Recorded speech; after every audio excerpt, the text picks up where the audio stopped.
Welcome to Assembly Calendar. I'm Ted Flint. With us today, Assemblyman Steve McLaughlin, who serves the 107th Assembly District, which includes the counties of Rensselaer, Columbia, and Washington. Assemblyman McLaughlin, nice to see you. Thanks. Good to be here. Well, we're in the middle of September. Actually, not quite the middle yet. As we tape this program, today is primary day. Primary day. And all eyes, many of them, are on New York City. What happens in New York City? A couple of races there of note. Yeah, it's going to be a big day. Hopefully a lot of people show up and vote. By the time this airs, it will all be over with, but hopefully people take their responsibility seriously and get out there and vote and send a message about what candidate they want to represent them in November, because very often these primaries they're just as important as the general election is. So it's going to be interesting to see if Spitzer gets through in New York City. That'll give Governor Cuomo fits if that happens. He should have gotten involved way earlier than this. He laughed it off, called it political theater, and now we have the very real possibility of Eliot Spitzer becoming the comptroller of New York City. Yeah. Had the governor done his job as a leader of the Democrat Party and stepped into that race and sent a message, he might have nipped this in the bud. But for Eliot Spitzer to be mounting a comeback like this is just unbelievable to me. All polls had him ahead, or have him ahead, as we again record this program. And I read something yesterday that suggested maybe the governor was afraid for fear of retribution from Spitzer. Well, I read that same thing, and if that's the case, that really speaks volumes about who's really leading the party here in New York State. It's supposed to be Andrew Cuomo, but what is there to fear? You know, speak your mind. There's no way Eliot Spitzer should be holding this office, and if he gets through today, he is going to more than likely become the comptroller of New York City. So you can't laugh this stuff off and say it's just political theater and act like it's not a big deal. It is a big deal, and the governor should have stepped in way earlier than this. The fact that he is leading in polls, Spitzer, it speaks volumes of, I don't want to cast aspersions on anybody in New York City, but how could this man, with his record, be this far out in front? It amazes me, and it shocks those of us in upstate New York, because if you pulled anywhere near what Eliot Spitzer did in upstate New York, they would run you out of town on a rail. But in New York City, you're allowed to mount a comeback. Same thing with Anthony Weiner. The fact that he's even on the ballot and the people would put up with this is pretty amazing to me. I mean, not that anybody can't make mistakes and have a comeback. I understand that. Everybody deserves a second chance, but let's face it, what Anthony Weiner did, he kept on doing and doing and doing. He hasn't stopped, really. And what Spitzer did amounted to money laundering, tried to structure a payment to a madam in order to avoid the Fed. So this is going to be the comptroller of New York City, potentially. It's amazing to me that the people of New York City would even entertain the thought of voting for either one of these. These instances kind of speak to the larger issue of corruption and this culture of corruption here in Albany, or the appearance. Not everybody's engaged in it, but it's prevalent enough. Yeah, no, it is far too prevalent. It's something that I ran on, was fighting corruption. It was one of my 4 main planks, and I haven't stopped talking about it since I got here. And when I see it, I'm talking about it. The thing of it is, as a member, it's not like it's right in front of you. You don't see it. You sort of have an inkling of what's going on, but you don't really see it until it hits the press. So a lot of times we find out the same time that the public finds out.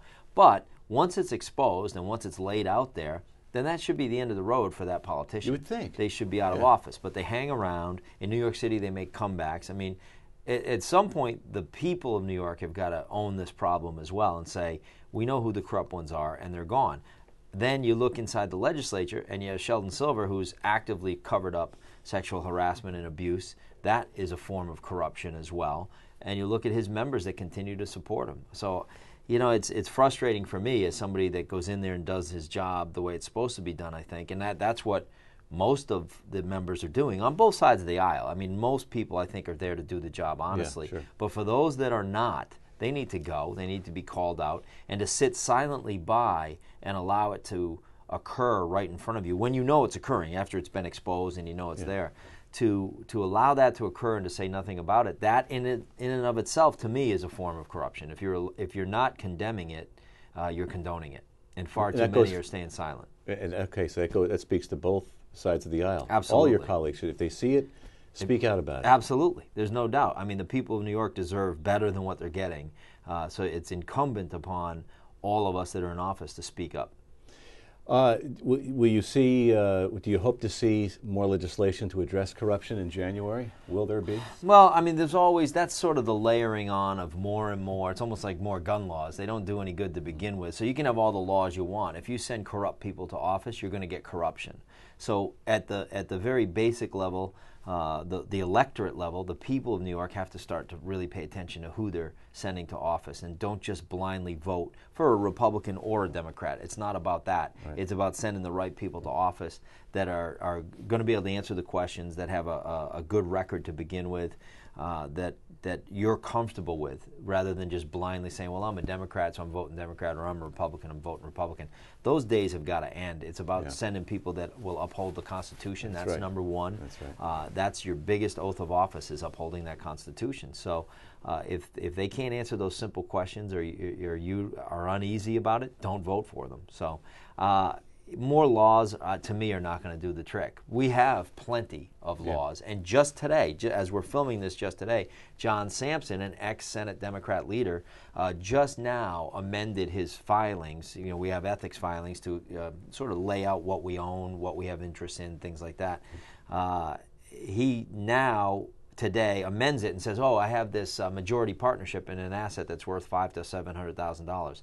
Did that suddenly just dawn on John Sampson that he owned that? That's not something that you'd forget about. Yeah. So it's just so multi-layered and intertwined. It's really, you can get frustrated with it, or you can fight it, and I choose to fight it. We don't hear much about the economy these days, especially here in New York State. We're just kind of treading water like the national economy. Well, treading water, if not heading down a little bit. Yeah. I don't see any great turn. I mean, this new New York looks very much like the old New York. You know, Bausch and Lomb leaving Rochester as their headquarters, Carr Arms leaving New York, going to Pennsylvania. I mean, heck, Albany International is now headquartered in New Hampshire. So businesses are packing up and leaving. People are packing up and leaving because businesses are leaving. So it's all connected, and yet all we're getting is a lot of rhetoric. You know, we get a scam little tax-free zone thing that Cuomo came up with, which isn't going to do much of anything. In fact, it's a slap in the face to the business owners out there. So really no real change. If you just a couple weeks ago, the city of Albany came out and said that they're facing a $15 million budget deficit next year. Well, put that in perspective. If that's the state of New York, it's the same thing as the state of New York looking at a $20 billion deficit. $15 million to a city is a really big deal. So the only way this is going to change is cut spending, and then you can talk about cutting taxes. But that's not where we're getting right now. Right now, suddenly it's dawned on the Senate, and suddenly it's dawned on Andrew Cuomo that taxes are too high in New York. I think it's interesting that next year is an election year, but now suddenly everybody's running around saying, boy, taxes are too high in New York, right. as if this is some revelation. We've all known about it for decades. But strangely enough, the first 3 years of this administration has come and gone. Really nothing of any substance has been done. Now we're going to talk about tax cuts. Well, if you're going to talk about tax cuts, you really need to talk about spending cuts first, because the budget has got to balance. If you're not going to cut spending, you really cannot legitimately cut taxes, because the budget, again, has to balance. Right. So politicians typically get it wrong and talk about the tax cuts first. And if you don't cut spending, all you're really going to be doing is tinkering with the tax code, because the taxes have got to be collected somewhere. First order of business should be reining in our spending and cutting unnecessary spending here in the state. And with a $136 billion budget, there's a lot of unnecessary spending. Boy, we could use a Calvin Coolidge at the state and federal level. Yeah, absolutely. Let's talk about Briana's Law. What is Briana's Law? And why is it needed? Well, I mean, we should probably watch the video, and that'll kind of fill okay. people in, and then we'll kind of pick up on that, and we'll tell you all about what Briana's Law is. We'll launch right into it after this. We'll take a look at Assemblyman McLaughlin's comments on the floor, then we're back. Yep. I just want to affirm in the strongest possible terms what our colleague just said. We've been fighting for CPR in schools for a long, long time. I just had a student save a teacher's life a couple of weeks ago. This is one class period to get this done. It cost absolutely nothing. So to pass this bill, which I will vote for this bill, but to pass this bill, which very, very possibly will have an expense to it, I think it's worth it to train our police so that they can save lives. But then to not pass a bill that costs us nothing to train our high school kids and even our elementary school kids makes no sense to me. We need to continue on and train our high school students to do chest-only compressions. As our colleague Harvey said, it's one class period, health class, gym class. There's plenty of time to get this done. Zero cost to the schools, zero cost to the taxpayers, but priceless if it saves one life. Thank you. So it would not amount to a mandate, in other words, no cost, right? Well, two different things. Briana's law is about training police officers, which is great. We should train them. If a police officer happens on the scene and needs to do CPR, we absolutely want them trained. Yeah. That makes sense to me.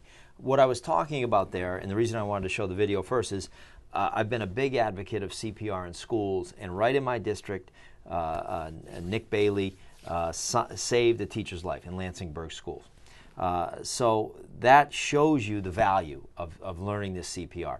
We've got this covered for nothing. We've got the insurance companies, the hospitals, the rescue squads all around the area and really all around the state have said they will volunteer their time. The insurance companies will pay for the little blow-up mannequins and the DVDs. I need one class period to train every kid in the state. I can't get that bill through because they call it a mandate. Well, how is it a mandate if it costs nothing? Yes, it's a mandate because we want it done. But it costs nothing. So it's, in effect, a funded mandate. There's no cost. So here we were talking about a bill, which is a worthy bill, and I was glad to vote for that. But that is actually a mandate. That's going to cost some money. And I'm saying, yes, let's go ahead and do that because it's worth saving those lives. Obviously, it's the right thing to do. Well, if it's worth doing it where we're spending money, isn't it worth doing it where we're not spending any money so we can train these kids? And the proof is in the pudding. Nick was able to save his teacher's life. She was choking on a piece of candy. Nick knew what to do, sprung into action. And the reason for that is because Lansingburg Schools teaches their kids exactly what I'm trying to pass and what Harvey Wiesenberg is trying to pass, CPR in schools. It's worthy. It's worth it. One life saved would absolutely be worth it, and this cost us nothing. So you want to talk about an unbelievable thing to do. So Briana's law was great. I was happy to support it. Let's get CPR in schools done as well. Okay, very good. A couple minutes left. Let's hit this last piece here. This relates to a school district in Canaan County. Want to set this up? Yeah, it's a long time in coming. Yeah, it was an important bill that took far too long for the governor to sign. So we gave him a little pushback right before school started, and lo and behold, we got the bill signed. What this bill does is it allows Berkshire School to expand from Canaan, where they're operating, into a satellite location down in Hudson. In fact, it's the old Register Star building down in the city of Hudson, and have a satellite academy. So it allows some kids, and some of these kids have some real challenges in their lives. It allows them a safe learning environment. It saves a lot of money for the school districts down that area as far south as Catskill. Rather than have to bus these kids all the way up to Canaan and back every day, this allows them to locate in Hudson and really do great work there. Seems like a no-brainer. It is, but it took far too long to get it signed. I'm happy that we got it signed, but it shouldn't have taken 3 months to get it done. Let's take a look at the bill being passed here. We'll come back and wrap things up with Assemblyman Steve McLaughlin. Assembly 7592C, Rules Report Number 702. Mr. McLaughlin, an act to amend Chapter 486 of the laws of 1964. Read the last section. This act shall take effect immediately. Record the vote. Ayes 109, noes 0. The bill is passed. All right. So what was great about that is that bill passed the Assembly 128 to nothing. Absolutely no votes on that bill. It was the right thing to do, and all of my colleagues recognized that, and we got the bill done, and now this should open up in January. We were hoping it would open now at the beginning of school year, but you know what? We'll take it. The bill got signed. Let's move forward. About 45 seconds. What do you see as the most pressing issue facing New Yorkers as we speak? Well, it's jobs. I mean, there's no doubt this economy, jobs continue to be the number one issue. You have to put people to work so that they have hope. They have a mission in life to get up and go to work. And I don't talk about the government creating jobs because I don't believe the government does that. I believe the private sector creates jobs. Government's job is to get out of the way and help facilitate and make a business-friendly environment. That's where New York has fallen down. That's where we need to improve greatly. Make New York more business-friendly. To be dead last is unacceptable. Very good. That's going to be the last word. If you want to get in touch with Assemblyman Steve McLaughlin, you can do that by giving him a ring at his district office or office. You have two offices? We have the district office up in Hoosick Street in Troy, and then my capital office here. All right, 272-6149 is the district office in Troy. Steve, thanks for joining us. It's always good to have you. Good to have you on this edition of Assembly Calendar. We will see you soon. I'm Ted Flint.